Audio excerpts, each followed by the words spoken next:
안녕하십니까. 2025년 6월 13일 최병무의 팩트 시작하겠습니다. 어젯밤에 이재명 대통령이 트리플 특검의 특별검사들을 지명을 했습니다.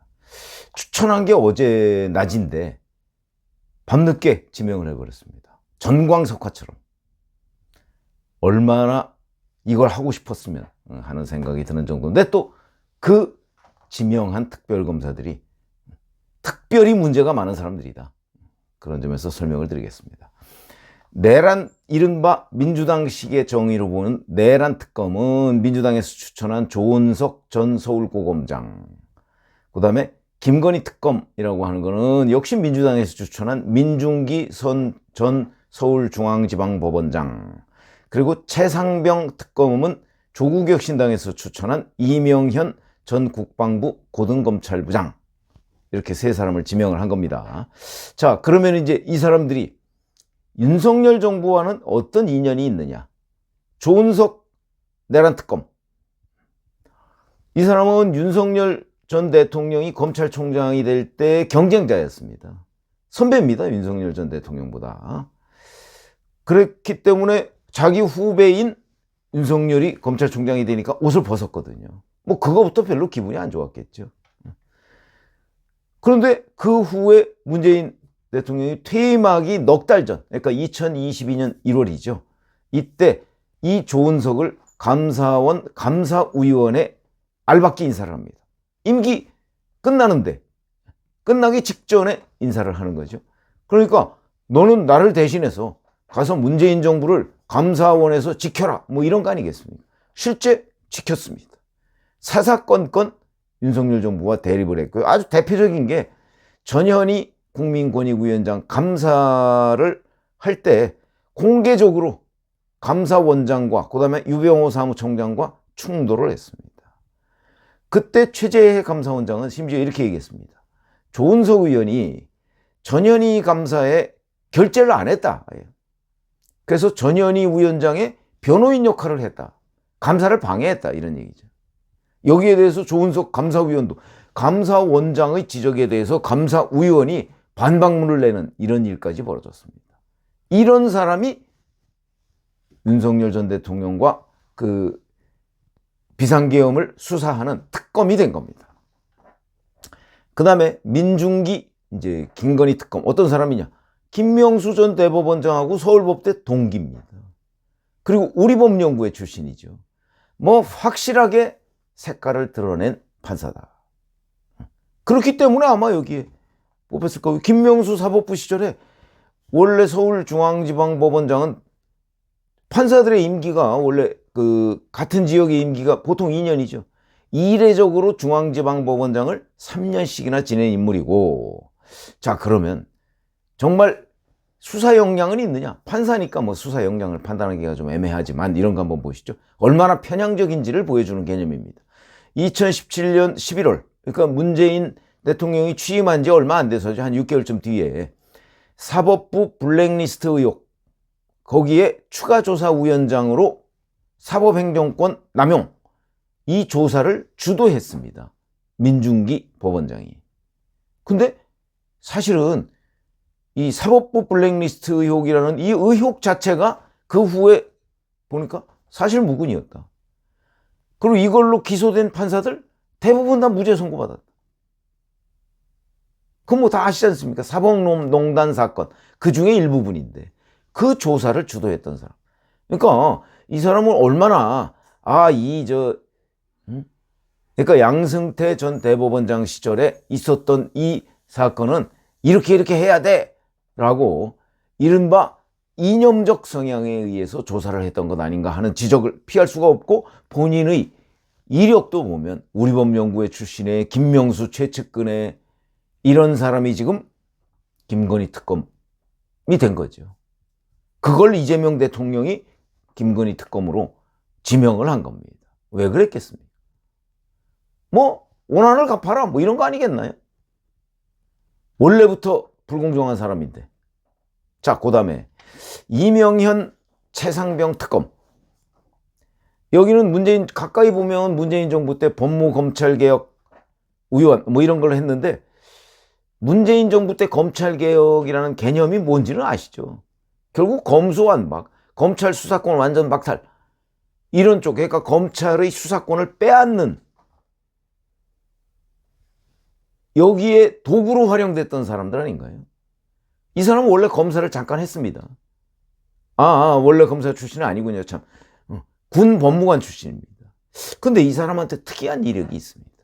1999년에, 그러니까 1997년에 김대중, 이회창 대선이 있었고요.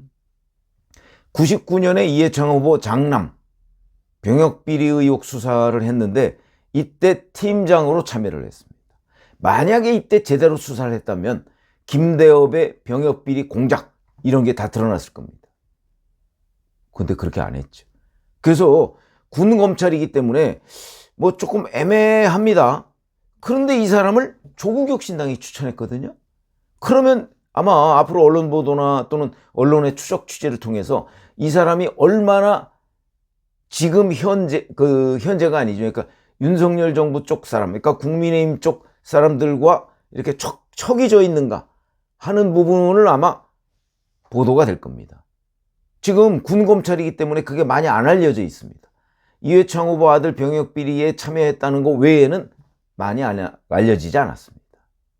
아마 조국혁 신당에서 추천했다면 그쪽의 네트워크가 충분히 있을 것이다. 자, 결국 제가 말씀드리려고 하는 내용은 윤석열 전 대통령과 악연이 있거나 아니면 확실한 진보성이요. 우리법연구회 출신이라든가 뭐 이런 김명수 핵심 측근이라든가 이런 사람들로 채워졌다.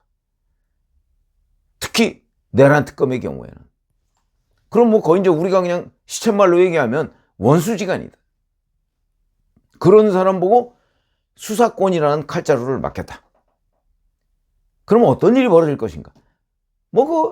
안 봐도 뻔한 거죠.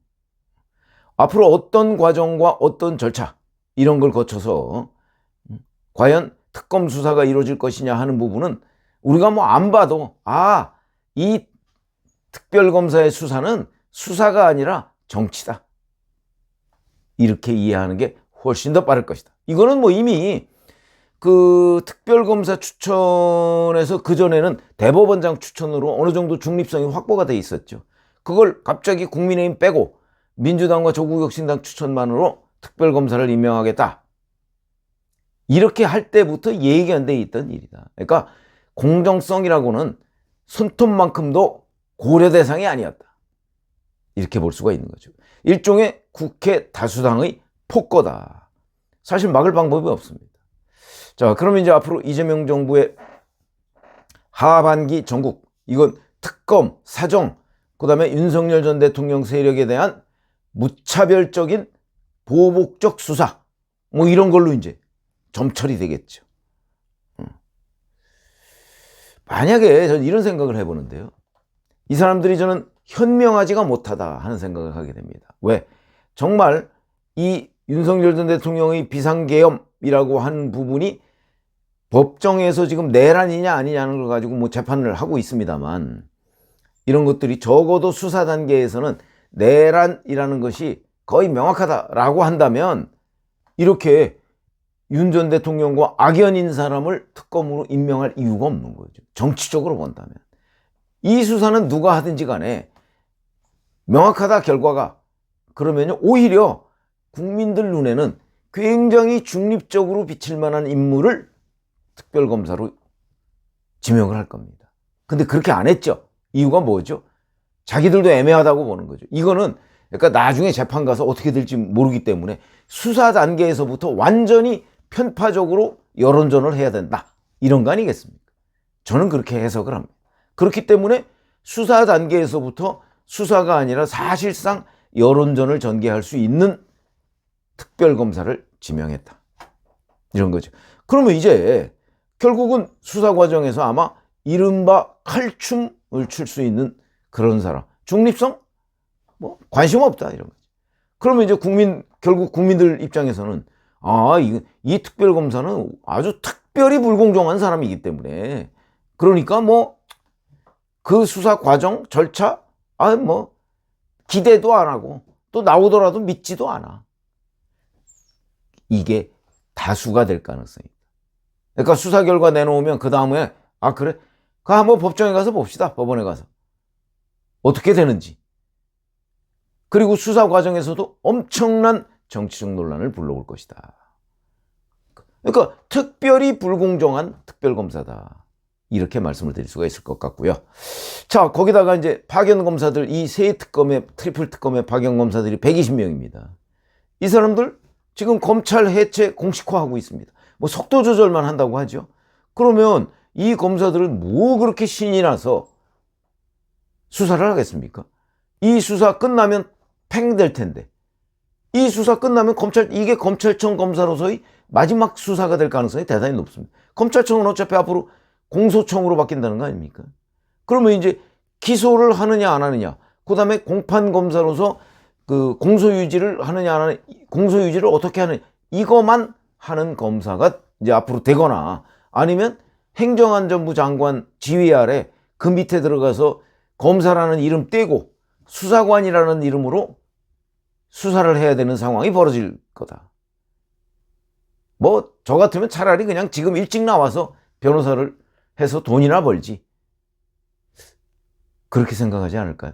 사기가 완전히 바닥에 떨어진 상태에서 해체를 눈앞에 두고 마지막 수사를 하는 셈인데, 글쎄 뭐 그렇게 신이 나서 수사할 상황이 저는 아닐 것 같습니다. 그렇기 때문에 사기도 바닥에 떨어졌다. 끝나면 검찰청 해체. 이게 수사 동력이 생기겠는가? 뭐 그런 생각을 하게 되고요. 자, 어쨌든 사상 최대로 특별히 불공정한 특검.